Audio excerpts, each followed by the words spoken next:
oúnjẹ kí ló bóúnjẹ tí mo mọ̀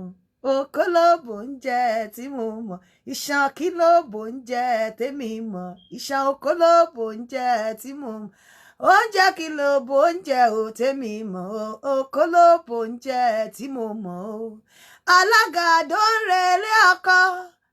àjídóńrèlé ọkọ mo fọlọ́run ṣọ́ ẹ̀ ogunlé ayọ̀ aláfẹ́ dóńrèlé ọkọ lọ́run ṣọ́ ẹ̀ ogunlé ayọ̀ alájídóńrèlé ọkọ ó bá bọ àbíyè ó bá kọ àbíró. mo wà ní live máa bá yín sọ̀rọ̀ létà mo ti pè yín ẹ̀ gbé. alájídóńrèlé ọkọ òbí sùn òbí wálẹ̀ alájídóńrèlé ọkọ alọ́dóńrèlé ọkọ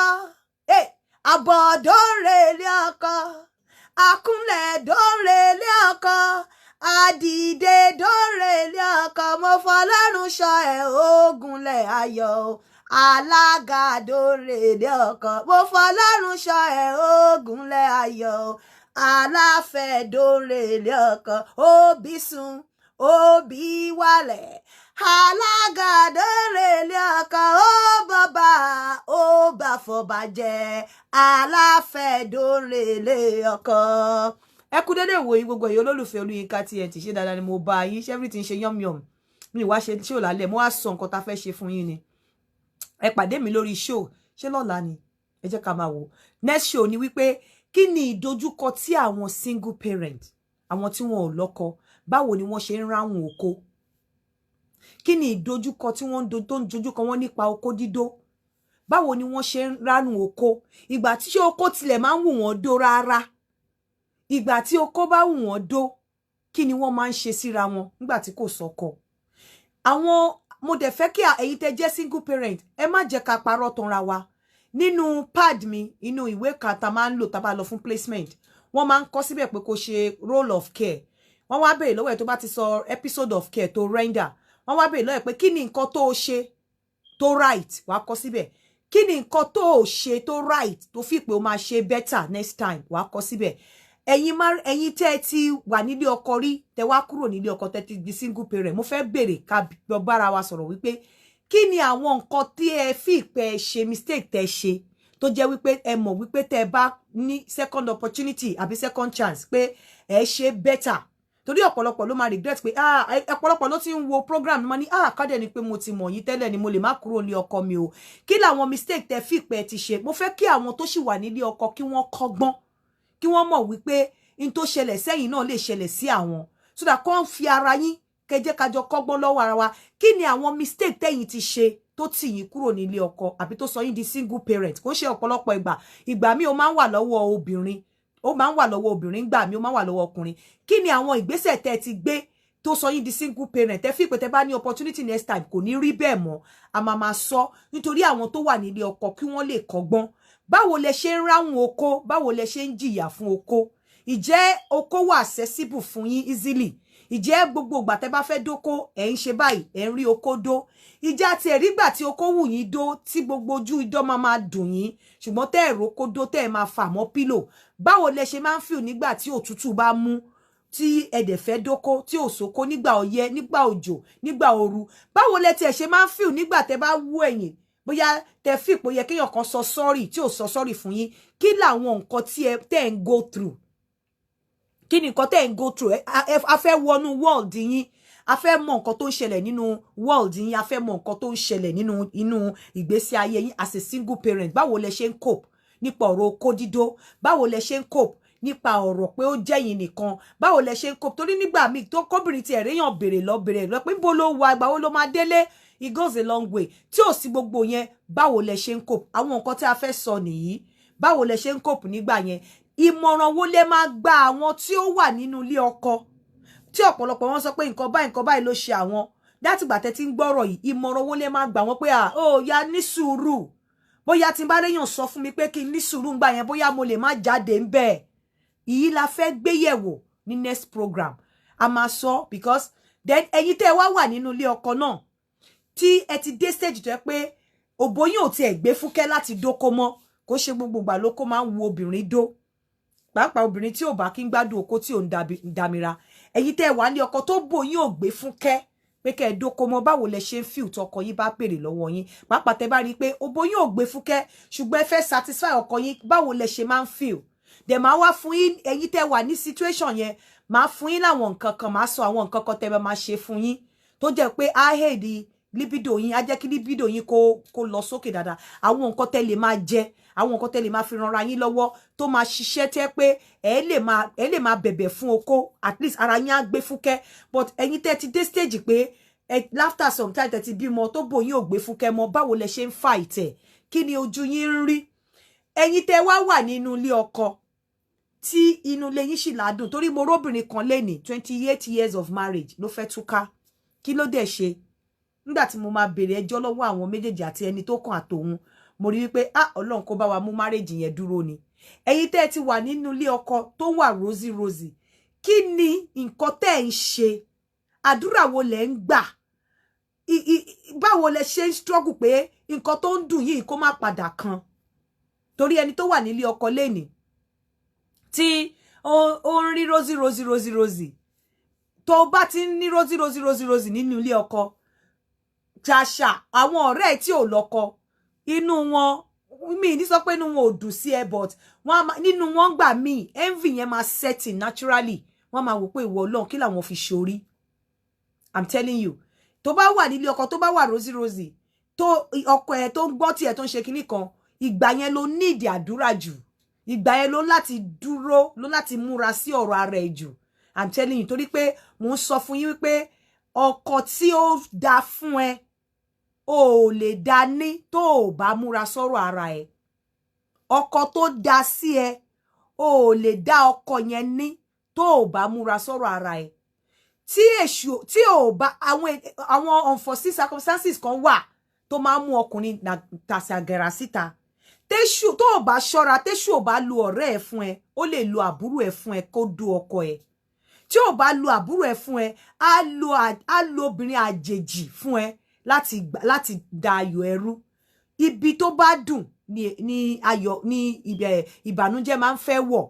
kí ni àwọn nǹkan tí ẹ̀yin tẹ́ fìpẹ́ wà nílé ọkọ tó ṣe rosy ìjẹ́ ti dára lẹ̀ ìjẹ́ ti dára nù ìjẹ́ múra sọ̀rọ̀ ara yín torí nǹkan tó ń ṣe rosy yẹn kò lè lọ bẹ́ẹ̀ títí tó bá jókòó tẹ̀tẹ̀rẹ̀ kò lè lọ bẹ́ẹ̀ títí ẹ̀yin obìnrin náà tẹ́ ẹ ní ọkùnrin tó ń sọ fún yín pé òun ò fẹ́ kí òun àti kẹ́yìn kan rí yín pẹ̀lú òun níta òun níyàwó òun ò tí fẹ́ kí ìyàwó mọ̀ má jẹ́ kéèyàn kan mọ̀ pa à ń fẹ́ra wa irọ́ ló bá dé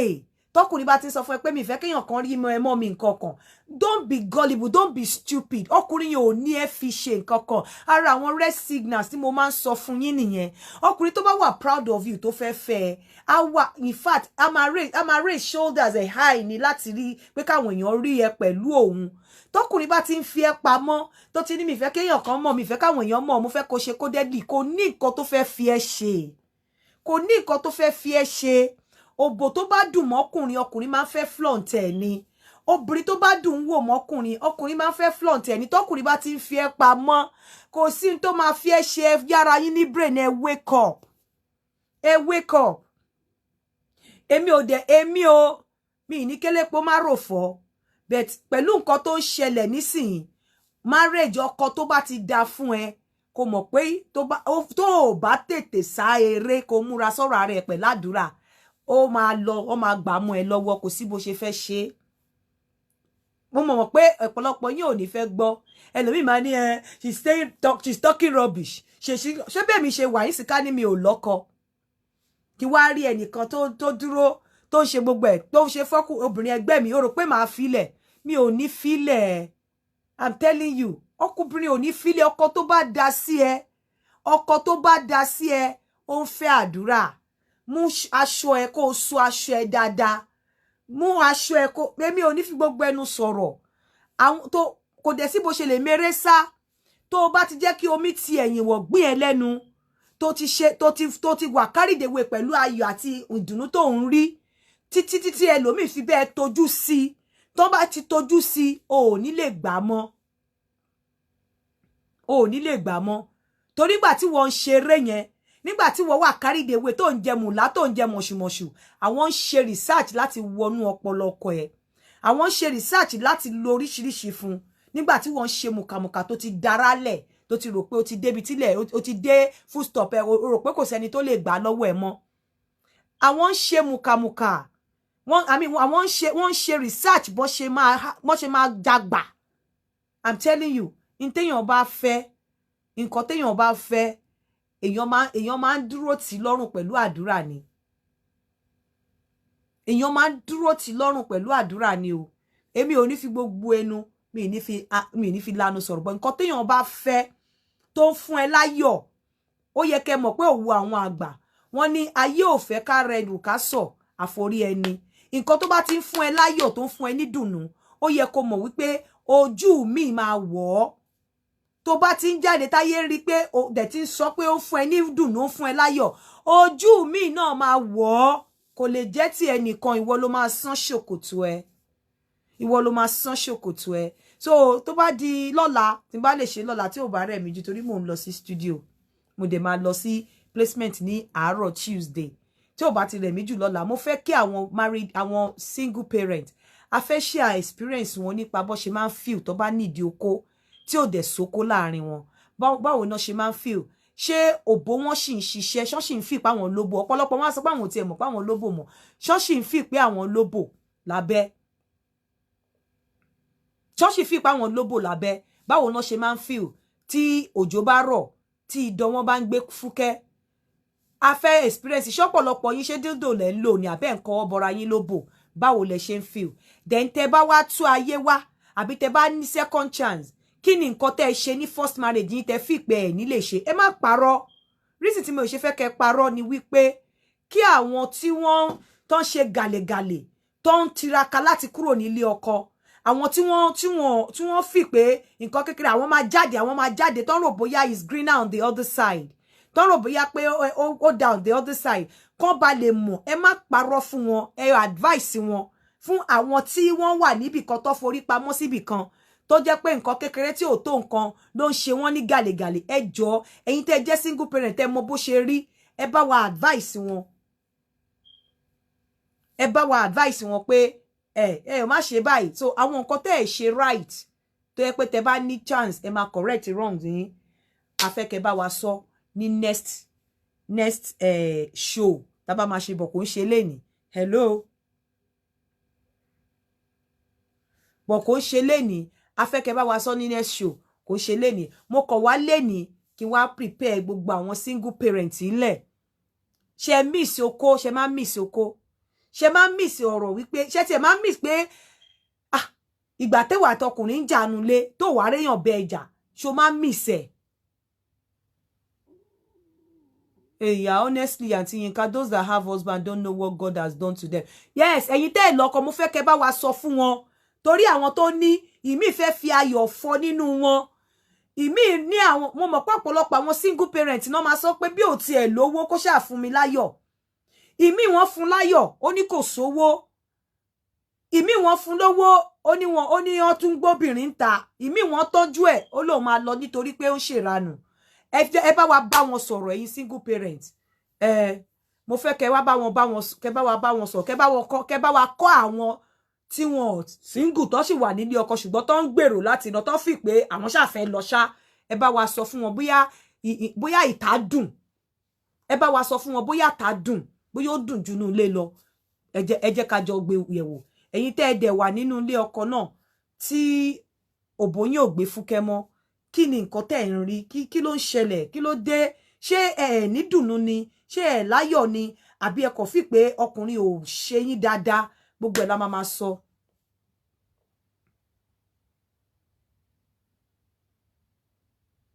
So a máa sọ ní agbára Ọlọ́run tí bá ráyè ní ọ̀la ẹ má lè gbàgbé gbogbo ẹ̀yin tí ẹ láyọ̀ nínú ilé ọkọ náà jọ̀ọ́ tí inú ilé ẹ bá ti ń dùn ìgbà yẹn ni kò tẹra mádùúrà inú ilé ẹ̀ tó ń dùn yẹn ẹlòmíì wà tó ń há inú ilé yẹn I'm telling you kò sọ́gbọ́n téèyàn fẹ́ ṣe téèyàn fẹ́ dá sí ẹ má tó bá ní kọ́ orí dáadáa wọ́n á ṣàmọ́ bó ṣe máa fojú sí ṣá béèyàn kò bí ọkọ ò tí ẹ̀yàn lè àwọn family ọkọ kò lè máa envy ẹ pé wọ́n ń tọ́jú ẹ nǹkan kan akọ̀ṣà máa ṣẹlẹ̀ tó jẹ́ pé ó máa jẹ́ point tó máa ba obìnrin nínú jẹ́ nínú ilé ẹ jẹ́ ká jọ sọ tó bá di next program ilẹ̀ Danabix ti di 1.5 million ẹni tó bá ṣì ní interest ẹ pè mí 1.5 million náà kò sí promo lórí ilẹ̀ yẹn mọ́ àbí kẹ́ pé Danabix orí +234 9047797352 +234 9047797352 ọkẹ pè mí sórí +44740485124 ẹ jọ gbogbo ẹ̀yin tẹ́ ra ilẹ̀ yẹn ẹ lọ máa ṣe nǹkan sórí ẹ̀ o torí ilẹ̀ yẹn bó ṣe beautiful tó wọ́n ní ojú àwọn tó tà nígbà míì ó lè dọjọ́ iwájú kan ẹ lọ máa ṣe nǹkan sórí ẹ̀ wọn ò fẹ́ kó wà ńbẹ̀ ẹ bó jẹ́ kẹ́ gbé gate sí ẹ lọ máa ṣe nǹkan sí orí ẹ̀ bó jẹ́ kẹ́ fence kẹ́ gbé gate sí ẹ lọ máa ṣe nǹkan sórí ẹ̀ gbà tẹ́ bá máa fi débẹ̀ ní next month ní dá even tẹ́ bá máa débẹ̀ ní Saturday tó ń bọ̀ àwọn tó ń lọ ní dábẹ̀ mọ́ ẹ̀wọ̀n tó lọ ní àná mo tún challenge yín pé kẹ́ tún lọ ní next week ní Saturday tó ń bọ̀ tẹ́ bá dábẹ̀ mọ́ kẹ́ wá fọwọ́ rọ̀ mí lójú báyìí ẹ jẹ́ kí n máa fi sí ìṣe àlọ à á pàdé ní next program gbogbo ẹ̀yin single parent ẹ lọ máa rò first 3 tó bá kọ́kọ́ pè wọlé kí ni mo fẹ́ fún yín ná màá fún yín ní màá send lubricant sí yín màá send kí ni edible lubricant tẹ́ lè máa fi dó oko tẹ́ lè máa fi dóbò first 3 single parent tó bá pè wọlé a ó máa rí yín láyé àti àlàáfíà bye for now Àyìnkẹ́ Gold Ṣọlá Bámidélé God bless you àti gbogbo èèyàn dáre ẹ ṣé o ó dàárọ̀ bèbè ti dé mo ti send first batch ní àná ma send àwọn America àti Canada lọ́la àwọn tó bá sì fẹ́ bèbè ó sì kù díẹ̀ ẹni tí ò bá ti sanwó before Friday tó bá wá sanwó lẹ́yìn Friday tó ń bọ̀ ó tún di bóyá after 3 weeks kẹ́ tó gbà ire o ó dàárọ̀.